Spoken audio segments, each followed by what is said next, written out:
විනාලා ඕන ලස්සනදී පූජාවක් හදලා කියනවා. අපි විපරණ කරලා මොලේ පූජාවක් හදලා කියනවා. ඒ නිසා ඒ උපදෙස් කටයුතු ආචාර්යවරුන්ට ඒ පූජා ප්‍රවේගිනාම දරුවන මොඩන උලා පුණ්‍යාන මොදනා ප්‍රාර්ථනා කොහොම දරුවාන්ගේ කටයුතු අනුව සිදු කරලා තියෙනවා. ඊට පස්සේ පසුබිම ප්‍රයෝජන දරුවනේ ශාසන ඉතිහාසයේ තුල උදාහරණ සුදීම අපේ ලංකාවට බුදුරජාණන් වහන්සේ කුල්පාර ලංකාවට වැඩමලා මහියංගනේ නාගදීපයේ සහ කැලණි. ඒකේ ස්ථානවලින් නාගදීපයේ පුරාණුතුරු දෙවනවර ලංකාවට වැඩමලා හිටවගේ පස්පුර පසලස්සක පොයදවස.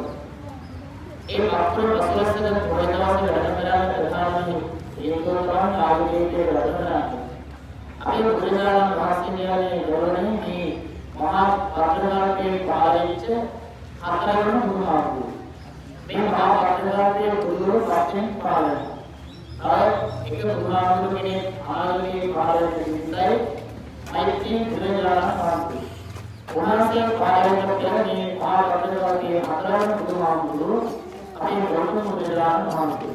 උන්වහන්සේ එනිවාර්යයෙන්ම ඊළඟට පරිපාලන සූත්‍රයේ උදාහරණයක් මේ උන්වහන්සේ නාරායන ධර්මයේ දේශනා කරපු සේවාවී ධර්මයේ අවුරුදු 4000ක් ජීවිතවලින් ලංකාවේ උන්වහන්සේ බුද්ධත්වයට ප්‍රතිවිරුද්ධ විජාස්තේ දේශනාවලිය දීර්ඝකාලයක් ආරක්ෂා කරන්නේ ලංකාවේ විශ්වවිද්‍යාල උන්වහන්සේ කරලා.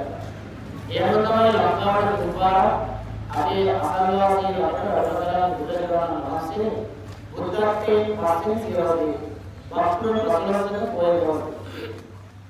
ඒ වැඩ කරන්නේ හේතුව තමයි චූලෝදර සහ මහෝදර රාජවරු මත ඇති යුද්ධය. මේ චූලෝදර මහෝදර රාජවරුන් හිමියා ගලවන්නේ තිරෝපිකා කියන නාගිකෝ. අවද නාගිකේනවා තිරෝපිකා කියන නාගිකෙනෙක් හිටියා මහෝදර රාජවරු. ඒ තිරෝපිකා කියන නාගි අසාධනයක නාරද කෙනෙක් කණ්ඩායම් ප්‍රදේශයේ නාරද කෙනෙක් විවාහ කරගෙන එදිනට දාව ගවින් අපම චූලෝදර කියලා. අර මහෝදරගේ තාත්තට හිමිලා තිබිච්ච මැණික් කුළුව මහෝදරට දෙන්නතුව තිරෝපිකාගේ පුතාට චූලෝදරට දුන්නා. ඒකට මොහොතෙච්ච මහෝදර චූලෝදර දෙවියන් යුද ප්‍රකාශකව යුද සම්ප්‍රදාය කරගෙන මහා විසනයන් ලංකාවේ ඇති කරන්න කියලා. ඒ මැණික් කුළුව අරගෙන ඒ වෙනින් තමයි මේ නාරදවරුන් අතර ඇතිවෙච්ච යුද්ධයේ සංසිඳවන්න බුදුහාමුදුරුවෝ දෙවනාට බුද්ධත්වයේ පස්සන සේවකයේදී මේ ලංකාවට වැඩමලා. ඒ වැඩමලා තමයි මේ නාරදවරුන් අතර ඇතිවෙන යුද්ධයේ ජාතක කතා පුරා දේශනා කරලා මේ සංසිඳවන්න. ලක්ෂණික ජාතකයේ ආපෝල්ක ජාතකයේ පට්ටක ජාතකයේ එන මේ ජාතක කතා පුරා වාසයේ දේශනා කරලා ලංකාවට ඇවිල්ලා. ලක්ෂණික ජාතකයේ මෙතන නෙමෙයි හතරවෙනි පාරේ. අපේ පුරුෂත්වයන් වාසයේ ඇතුන් 1000කට සේනාවකට රජ කෙනෙක් වඩ පත්නා ඇත්රජු. මේ ඇතු 1000ක් එක්ක යනකොට කිරිලියා ඇත්රජුගේ ගිහින් කිව්වා ඉස්සරහා මගේ පැටවුව යනවා. ඒ පැටවුව පාගන්න නැතුව අනේ අපිට අනුකම්පාවක් නිසා මෙතනින් යන්න කියලා කිව්වා. ඇත්රජුෝ කියන අපේ පුරුෂත්වය අර කිරිලියට ඇත්රජුෝ කියනවා මම ඇතු 999 දෙනෙක් මට හිතෝ ගන්න පුළුවන්. හැබැයි උතන එකෙක් ඉන්නවා ඒ තමයි පෙර සසරේ මේ සසරේ දේවදා. එකෙක් ඉන්නවා අපිට හිතෝ ගන්න හරියනවා. ඔයා පුළුවන් නම් එයාට කිවි කියන්නේ කියලා ඇත්රජුෝ කිව්වා. අර ඇත්රජුෝගේ උපදේශ පරිදි මේ කිරිලිය යනවා අර ඉක්මවාට බැරි අතාව මේ කියන්නේ දේවදා. ඒ නිලිමත් කරන අනුකම්පාසහගත සිටින් අනේ ඇත්රජුනි මේ මගේ පැටව ඉස්සරහා ඉන්නවා පාදම් යන්න නැතුව මේ ගමන යන්න කියලා කිව්වා. අර ඇතාගේ අහුවෙන මොකද වෙන්නේ? අර කිරිල්ලගේ ඔක්කොම පැටව ටික පාදලා ඒ කිරිල්ල පැටවුන්ට මුත්‍රා කරලා කියනවා. ඒකට පරිය ගන්න කියලා හිතාගෙන නුවණින් වැඩක් දෙන්න කියලා හිතාගෙන අර පරියෙන් රජුව ඇතා මෙහෙම කළාට මම නුවණින් වැඩක් දෙන්න කියලා කිරිල්ල එවල හිතාගෙන කියාලු කවුරුහම්බු.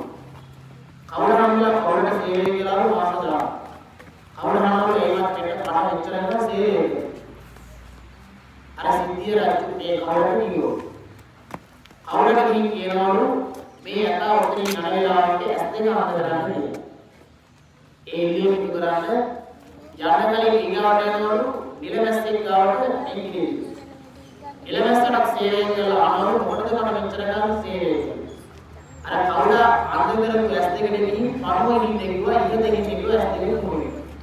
ඊගාවට යනවා ගිම්මෙක් ගාවට මේ කිරිමි. කිරිමිය ගිම්මෙක් ගාවට ගිහින් සේවය කරලා ගිම්මහා මොකටද මම මෙච්චර ගන්න සේවය කරන්නේ.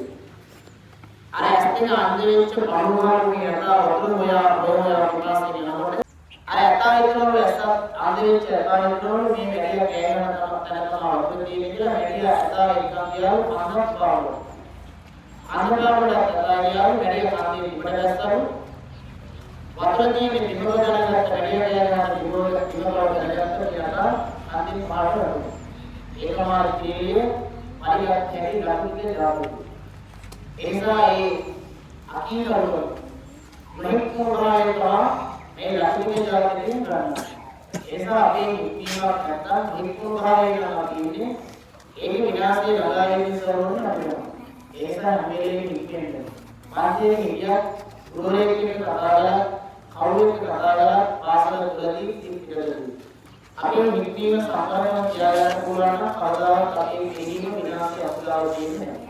එනිසා ඒ ලක්ෂ්මී ජාතකයේ බුදුහාමුදුරුවෝ දේශනා කළේ මේ නාරදමුන්ට ඇතිවෙන යුද්ධයේ සංසිඳන දේශනා කළේ මේ ජාතක කතාව. එනිසා ඒ අප්‍රම පතරස්තර ප්‍රයෝගන ලැබලා ස්ථාපිත කියනවා. මේ නාරදමුන්ට ඇතිවෙන යුද්ධයේ සංසිඳන ඒක උදාහරණයක් ගන්නකොට දකින්නේ මේ සිවත් මායා අද ඊටවගේ අප්‍රම පතරස්තර ප්‍රයෝගන. අනේ ගානවා සම අතිත්‍යය ඉරෙනවා. ඕක අතිත්‍යය ඉරෙනවා. ඒවා කියනකොට මායාව පුතට කටලා ආපහු මායාවට එනවා. ඒ වක්කුල් මතොස්සක පොයනවා. එහෙනම් වක්කුල්දම සාස්ත්‍රීය සිදුවීම් දෙකයි සූර්යෝදය මහෝදය නාරදයට කියන විශේෂ වස්තුවේ උදාහරණ නාරදී පිටකට කළා. දෙක සිමත් මායා මාගේ පරණ සතරට දෙන්නේ. පරමයෙන් සාස්ත්‍රීය සිදුවීම් වලට වක්කුල්දම ප්‍රදලක්මයි. ආදී දවසේ අනේ දරුවෝ ලක්ෂණ විද්‍යාවන් කළා. බෞද්ධ සමාජයේ උපදේශය මත රසණයෙන් පූජා කරන්නේ අපේ නාමයේ දෙන්නේ බුද්ධ නාමයේ දෙකට අනුව බුදුමුණිය. ඒ හරියට බොහෝ ලස්සන සිද්ධ කරලා තිබුණා අවවාදවල වඩා රසණයේ විනාල තිබුණා ඒවා සංවිධානය කරලා තිබුණා දැක්කත් තිබුණා අවුරුදු ගොඩක් තිබුණා මාන ගොඩක් තිබුණා පාන් ගොඩක් තිබුණා අනුකූල ගොඩක් තිබුණා පූජාදවල ගොඩක් තිබුණා පින්කම ලස්සනටම සංවිධානය කරලා තිබුණා දැන් සතු වෙන සම්පෝෂ වෙන ඒ මතයි කෙනා කිවිලට ඔබට අපට අනුමෝදන් වෙනවා. එනිසා දැන් අදදී සම්බන්ධ තියාගන්න ඔබ අපේ පූජා පිටකලා අලුත් අවුරුද්දට ආශිර්වාදයක් මේ මොහොතේ ලබා ගන්නවා. එනිසා ඒ දෙයක්තාව පුරුෂත්වයේ හේතුවෙන් උපදේශී වගේ ගෞරවණීය ආන්දෝලන වාස්තේ අපේ